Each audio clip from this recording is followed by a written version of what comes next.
And we're back with more Juno New Origins. Let's pick up where we left off. So as far as I recall, we had launched a probe into space with a sounding rocket, and then we exposed the probe to the vacuum of space.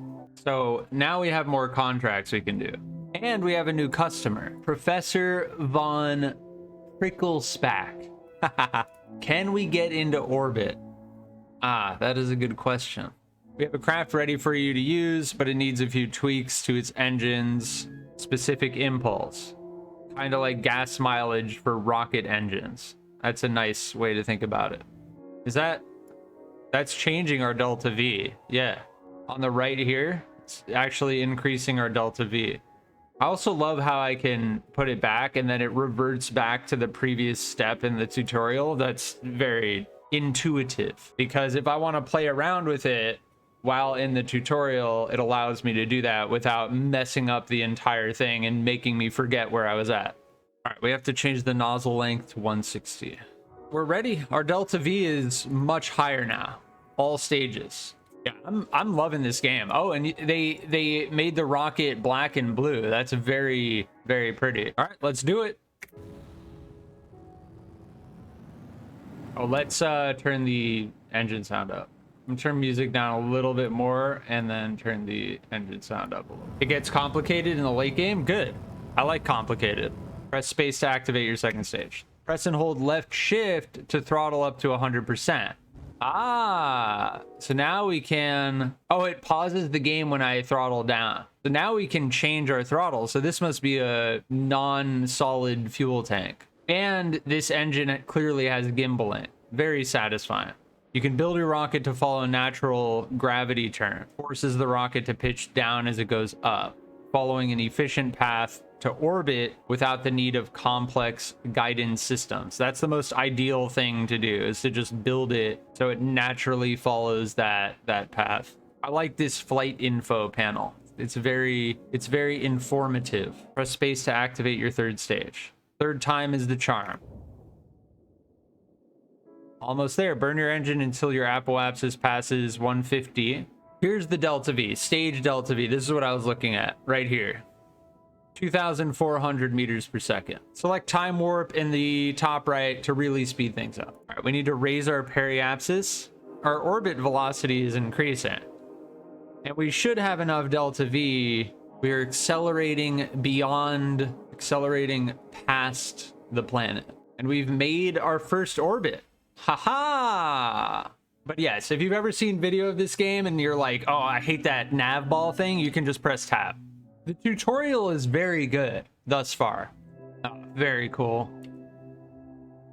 Oh, it just feels so, it feels so smooth.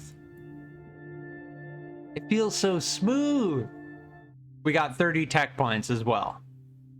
It cost us 98,000 though. All right. This icon here, progression, shows that this is the like core tutorial contract. All right, we need to bring some satellites into orbit.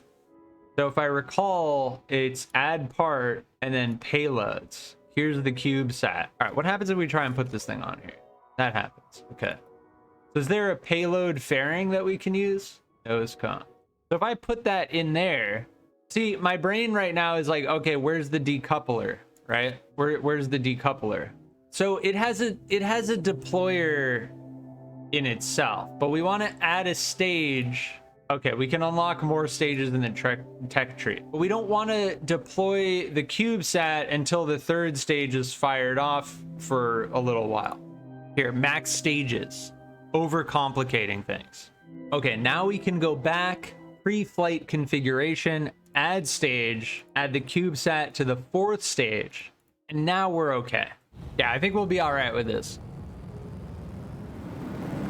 If we're careful and we take our time and we do most of our burn at the apoapsis and we don't allow our apoapsis to go above 100 kilometers and waste all that delta V, then we should be okay.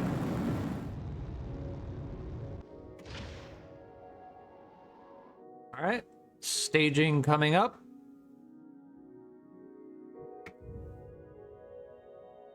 There we go.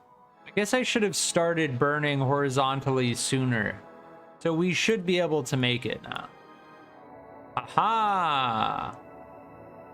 We made it with an extra 645 meters per second of delta V. So, detach the CubeSat. There we go. There it goes. To be good about not leaving debris in orbit, we can reverse burn and deorbit into the ocean. Success. Burn off all of our fuel, and then, yeah, we'll re-enter and crash into the ocean. We've already completed the mission, so I just like the idea of not leaving debris in orbit, because it is a legitimate, in reality, it is a legitimate concern. We should be re-entering the atmosphere now, and our surface velocity should start to slow down. Indeed. Here we get to see the friction of the upper atmosphere. Indeed, indeed. I just kind of wanted to see what it would look like re-entering. There's the ocean, and we are going at 170 meters per second and declining. Bam. Very nice. We got $800,000 for that. Our launch cost was 121 though. So realistically, we got about 680,000. Yeah, I've been enjoying this game quite a bit. I'm glad that I made the decision to get it on Steam and give it a legitimate shot, because I've seen it before. I've never really looked at it in depth, and I'm glad that I finally am. Docking port. Oh, okay. So this just wants us to do, I like the idea. Let's try the 2 CubeSats. This we should be able to complete in conjunction with this mission, because in order to complete this mission, we need to get up to this velocity. It wouldn't be too difficult to launch the CubeSats and then manipulate our orbit to be this. So let's take that one too. This rocket that we have here should be able to get the job done. There should be a way to change the color, right? Oh, they're different textures. Look at that. Cool. I've never seen that before. Oh, and we can change the shape of the cone, the nose cone. How do I change the color of them? Because these are all black. I'm doing some exploring. Oh, paint tool. Okay, here we go. Aha! So you can go to active tool, the mouse cursor icon in the top left, and then you click this orange paintbrush, and then you choose whatever color you want, and then you click on the piece you want to change the color of. Let's do it. All right, we need this heading to be east. Yeah, the frame rate does struggle a little bit in atmosphere. What is our apoapsis? Yeah, we're still not quite there yet. We need to reach 86,000 kilometers, 86,000 meters, 86 kilometers. But I think what we're gonna do first is we will launch the 2 CubeSats once we get our periapsis above 80 kilometers, and then after we launch the CubeSats, we will lower our apoapsis and increase our periapsis. And staging. We just unlocked an achievement. We completed the contract light speed, which was to pass 2,000 meters per second. This is what I'm looking at right now. We need our periapsis to become positive. It would be nice if this would show a negative number instead of just not applicable, because we do have a periapsis. It's just negative. That's all. Okay, so we are now able to detach the CubeSats. So I will press spacebar. We have detached the 2 CubeSats. There they go. And now we need to get our apoapsis down to 86 kilometers, because it is now 133 kilometers. In order to do that, we need to burn retrograde. So F10 shows and hides the UI. and we need to burn retrograde at our periapsis. Our periapsis is over here. But luckily, we can speed up time quite a bit. There. Now our apoapsis is coming down because we are burning retrograde. It gives us about 2 kilometers of wiggle room. There we go. And we have completed all of those contracts in a single launch. But we are now going to be re-entering the atmosphere and deorbiting the rest of our rocket. I may have messed up our re-entry. I think I went a little bit too close to the coast, and the atmosphere is going to slow us down enough that we crash on land.